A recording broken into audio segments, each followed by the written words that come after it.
Lectura del Santo Evangelio según San Mateo. Señor. En aquel tiempo volvió a hablar Jesús en parábolas a los sumos sacerdotes y a los ancianos del pueblo, diciendo: El reino de los cielos se parece a un rey que celebraba la boda de su hijo. Mandó a sus criados para que llamaran a los convidados, pero no quisieron ir. Volvió a mandar otros criados encargándoles que dijeran a los convidados: Tengo preparado el banquete. He matado terneros y reses cebadas y todo está a punto. Venid a la boda.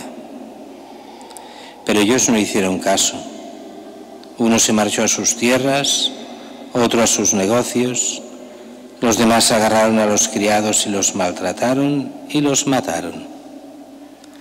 El rey montó en cólera. Envió sus tropas que acabaron con aquellos asesinos y prendieron fuego a la ciudad. Luego dijo a sus criados: La boda está preparada, pero los convidados no se la merecían. Id ahora a los cruces de los caminos y a todos los que encontréis, llamadlos a la boda. Los criados salieron a los caminos y reunieron a todos los que encontraron, malos y buenos. La sala del banquete se llenó de comensales. Cuando el rey entró a saludar a los comensales, reparó en uno que no llevaba traje de fiesta y le dijo: Amigo, ¿cómo has entrado aquí sin el vestido de boda? El otro no abrió boca. Entonces el rey dijo a los servidores: Atadlo de pies y manos, arrojadlo fuera, a las tinieblas. Allí será el llanto y el rechinar de dientes. Porque muchos son los llamados, pero pocos los elegidos.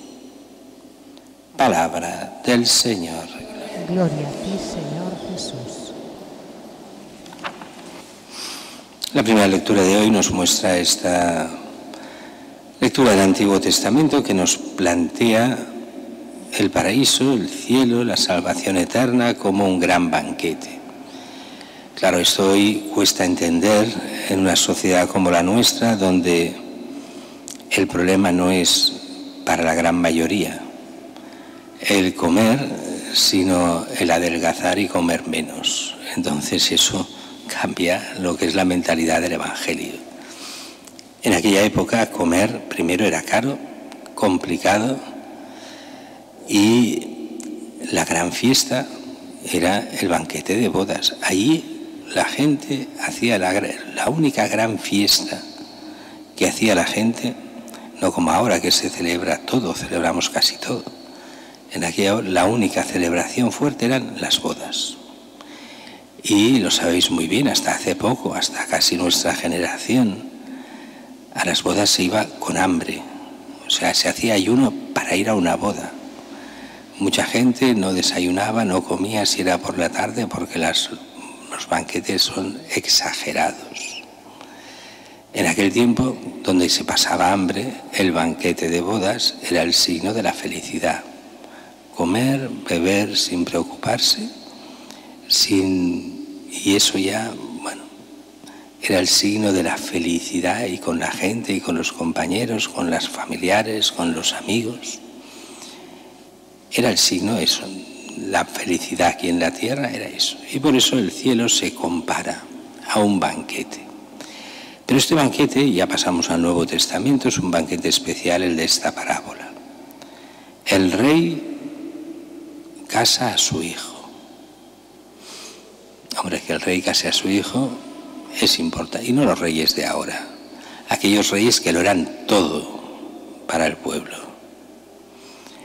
Casa a su hijo y invita primero a la gente importante. ¿Qué pasa con esa gente importante? No quiere ir. Y muchos se niegan. Incluso algunos de estos llegarán a matar a aquellos que son los mensajeros del hijo, los mensajeros del rey. Dice, uno se marcha a sus tierras, otros a sus negocios, los demás agarran a los criados, los maltratan y los matan. Después llama a todo el mundo, a todos los que pasen por las calles, por los caminos, por los cruces, buenos y malos, que entren, que vayan al banquete. Claro, eso, si uno lo coge así, dice, bueno, ¿y todo esto de qué va? Y aquí está la historia del pueblo de Israel y la historia de la Iglesia. ¿Quiénes son los invitados? En primer lugar, el pueblo judío. Esto lo veíamos la semana pasada con la parábola de la viña. Es lo mismo, es la continuación de esa parábola. Esa viña que era Israel, pero que mata a los profetas, los expulsa, no les hace caso. Es la boda del hijo del rey. El pueblo de Israel no quiere saber de él. Y hablamos de los maestros de la ley, de los sacerdotes, los fariseos. ¿Qué han hecho con los profetas? Los han rechazado, a algunos les han pegado, a los otros los han matado. Llega la boda del Hijo. ¿Qué es la boda del Hijo? Sino cuando el Hijo, Cristo, Dios mismo, el Hijo de Dios, se hace hombre para dar la vida por nosotros. Y es ese esposalicio único entre Cristo y la Iglesia. En ese momento se invita a aquellos que no han querido venir. Se les quema su ciudad. Esto es muy curioso, este texto, cuando dice que morirán y se quemará su ciudad. Porque esto es lo que pasa el año 70 con Jerusalén, después de la revuelta contra los romanos el año 67, pues Tito, el emperador, prepara el gran ejército y destruye Jerusalén piedra a piedra. Y es muy curioso porque en los evangelios sale esto como una profecía que tiene una sola culpa. Han rechazado a Cristo. Jerusalén será destruida. En la teología de la historia eso no es porque Tito haya venido a invadir, sino porque el pueblo ha traicionado a Cristo. Y eso ya antes de que lo traiciones, Jesús mismo que les avisa proféticamente. Y es una masacre. Habrán dos grandes masacres, esta en el año 70 y otras hacia, no recuerdo el año exacto, hacia el año 120, donde si aquí morirán 60, 70.000 personas, fijaros qué es lo que pasa ahora con Palestina e Israel, las matanzas unos contra otros. Ayer eran los romanos contra Israel, las matanzas unos contra otros, lo mismo. Llevan allí miles de años. Y digo miles de años porque, fijaros el rey David. ¿Contra quién peleaba el rey David? Contra los filisteos. Y la palabra filisteo, en moderno se dice Pilistina, Palestina. Es lo mismo, palestinos y filisteos. 3000 años después de David continúan palestinos, filisteos y judíos, israelitas. La misma batalla, las mismas, todo igual. Y aquí no me pongo a favor de quien tenga razón, si unos y otros, porque en realidad los dos tienen razones. Razón no lo sé, pero razones cada uno tiene las suyas. ¿Pero qué les falta? Les falta el Evangelio. Siguen todavía esa antigua ley de talión, ojo por ojo, diente por diente. Ojalá siguieran eso, siguen mucho más. Con la excusa de la ley del talión, es la ley de la venganza. Tú me la haces, pues yo te la hago más gorda. Y si tú me la has hecho más gorda, pues yo te la vuelvo a hacer más gorda. Y así uno y otro, uno y otro, uno y otro. Solo creciendo odios. Y odios que pasan de generación en generación y que no sirven para apaciguar nada. Yo recordaré siempre la primera vez que fui a Israel y teníamos una guía judía, argentina, de origen, pero argentino-judía. Y me sorprendió mucho porque estoy hablando de hace muchos años, esto era los años 80, y esa señora era mediana edad para arriba, y claro, su hijo había estado en la guerra de los 6 días, que fue la gran invasión que hizo Israel para quedarse todo el o casi todo el territorio palestino, o casi todo. Y era curioso, dijo, yo hasta que mi hijo no fue a la guerra, no me había dado cuenta que los palestinos tenían madre. Para ellos los palestinos eran simplemente escoria, como perros que tenían que ser aniquilados. A partir de esa guerra, porque fue su hijo, se dio cuenta de lo que representaba matar a otros, de que los otros eran personas. Para ellos eso, para ella hasta ese momento no se dio cuenta. Vivía en una burbuja donde solo existían ellos con derechos y los demás nada. Y eso continúa vigente entre unos y otros, entre otros y unos. Bien, volvamos y dejemos el tema. Solo el amor de Dios ahí lo arregla. Las leyes no sirven para nada. Los sentimientos son solo de odio. Solo si entra la gracia de Dios aquello se arregla. Y en la gracia de Dios está la justicia de Dios por un lado y la capacidad de perdón y de amor por el otro. Si no entra eso, será una guerra continua de generación en generación, como lo ha sido durante tantas generaciones. Volvamos a la parábola. Ese pueblo inicial, esos invitados a la boda, no han querido ir, pues son descartados, serán destruidos. Es el pueblo de Israel que como tal perderá el templo, perderá la ciudad, lo pierde todo. Y entonces, ¿a quién se invita? A todo el mundo, decíamos. Y curioso, dice, a buenos y malos. En ese banquete es el reino de Dios, es la iglesia misma, ese banquete. ¿A quién se invita al banquete? A todos. Ahora bien, una cosa es que se invite a todos, buenos y malos. Y otra cosa es que entren todos. Y me explico.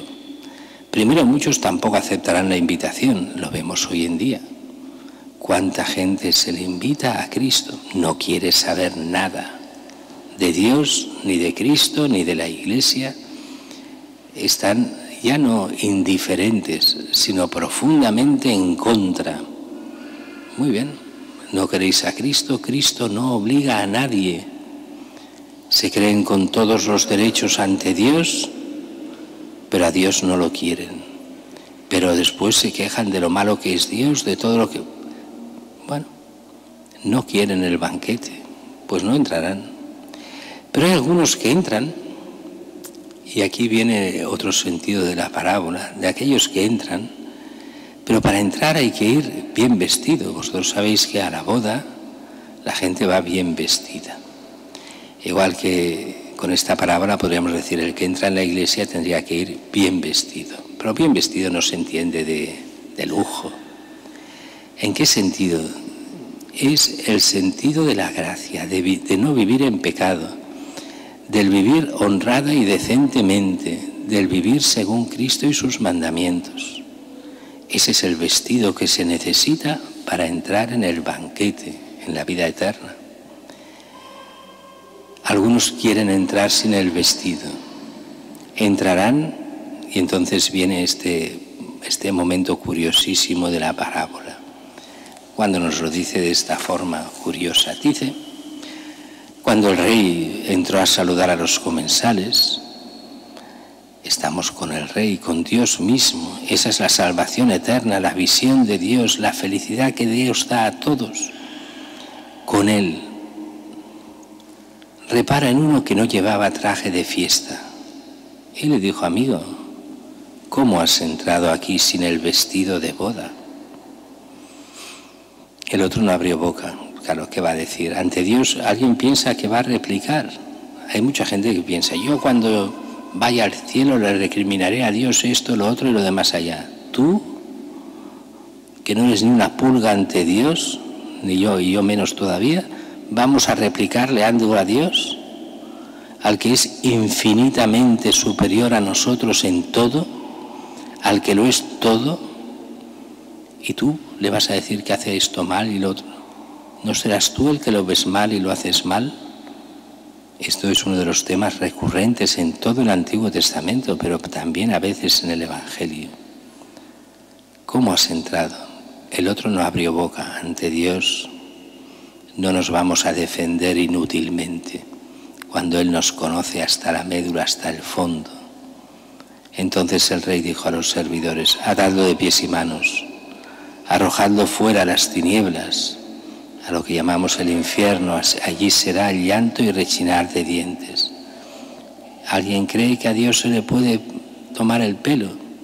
Yo digo muchas veces que a los curas sí. A los curas nos toman el pelo sin ningún problema, pero a Dios no. Por eso tantas veces veréis tanta gente que aparentemente es cristiana, al menos para algunos actos, pero no lo es de verdad. A Dios no le engañarán. Aquello que parece fiesta es sacrilegio. Esto es curioso como el Evangelio y el Antiguo Testamento, los profetas lo critican muchísimo del pueblo de Israel. Aquellos que se hacen pasar por creyentes para lo que les interesa, pero es falso. Solo les interesa la fiesta, las cosas de Dios para sus intereses propios. Incluso a veces gente que se hace pasar por cristiana solo por dinero, por economía, para obtener alguna cosa a cambio, pero que no lo son. Les falta ese vestido de bodas, les falta realmente la gracia de Dios. No trabajan para Cristo, solo para ellos mismos.